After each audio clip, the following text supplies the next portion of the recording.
Hayden Panettiere ndahet nga jeta në moshën 36 vjeç, mjeku konfirmon arrestin kardiak. Hayden Panettiere, aktori amerikan e njohur për interpretimet në serialin Heroes dhe Nashville, ka ndruar jetë në moshën 36 vjeç. Ajo u gjet pa ndjenja në arrest kardiak të dielën në një rezidencë në Karolinën e Jugut, ku po qëndronte përkohësisht.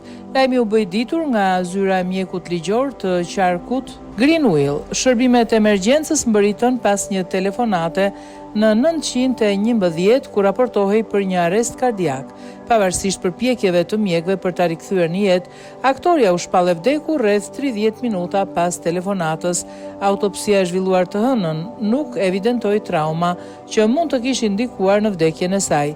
Shkaku përfundimtar dhe mënyra e vdekjes do të përcaktohen pas përfundimit të analizave shtesë, ndërsa deri tani nuk është publikuar një shkak zyrtar.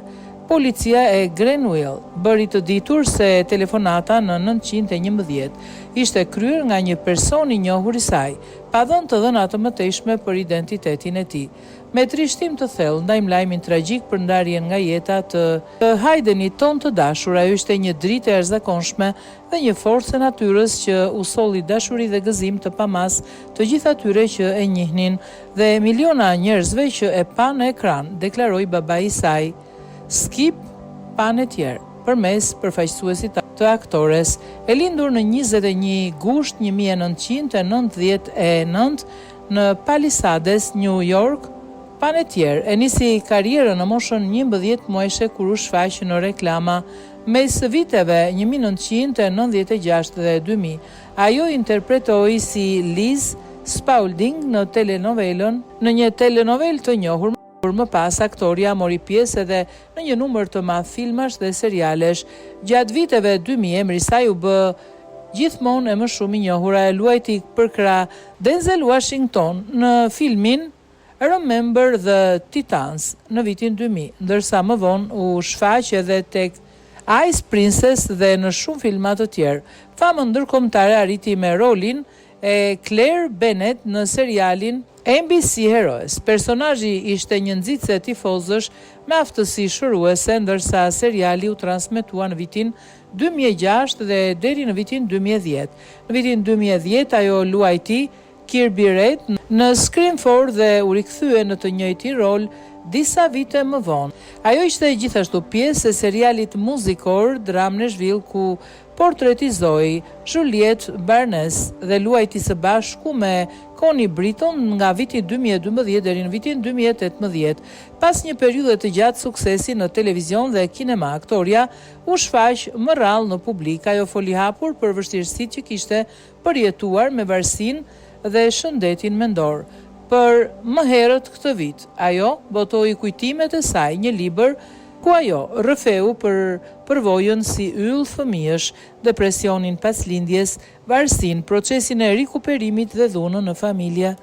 Aktoria kishte diskutuar publikisht edhe për vendimin që kujdestaria e vajzës së saj, Kaja, t'i kalonte ish partnerit, ish boksierit, profesionistit ukrainas Vladimir Klitschko. Sipas asaj, në atë periudhë ajo po përballej me keqpërdorimin e substancave.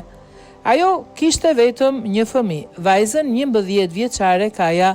Në vitin 2023 ajo humbi edhe vllain e saj, aktorin Jansen Panettiere. Ai vdiq në moshën 28 vjeç për shkak të një zemre të zmadhuar, të shoqëruar me komplikime të valvulës aortale. Ajo kishte folur për dhimbjen e kësaj humbje dhe për marrëdhënien e ngushtë me të vëllain. Nuk kishte asgjë në jetën time që të më bënte të ndihesha si humbja e gjysmës time, ishte shprehur ajo në një intervistë atë vit. Vitet e fundit aktoria ishte rikthyer në ekran.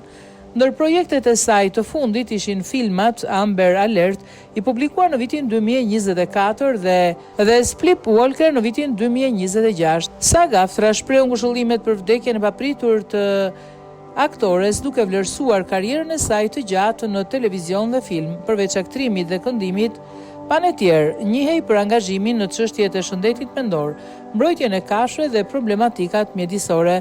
Pas pushtimit rus të Ukrainës në vitin 2022, ajo mbështeti publikisht Ukrainën dhe krijoi një fond për sigurimin e furnizimeve mjekësore dhe pajisjeve mbrojtje për ukrainasit. Lajmi për vdekjen e saj ka sjellë reagime nga miqtë, kolegët dhe fansat. Bethany Jo Lenz, e cila kishte luajtur me të në një film, e cilësoi lajmin të pabesueshëm dhe tha se Panettiere ishte ende shumë e re pasi kishte ende shumë jetë për të jetuar.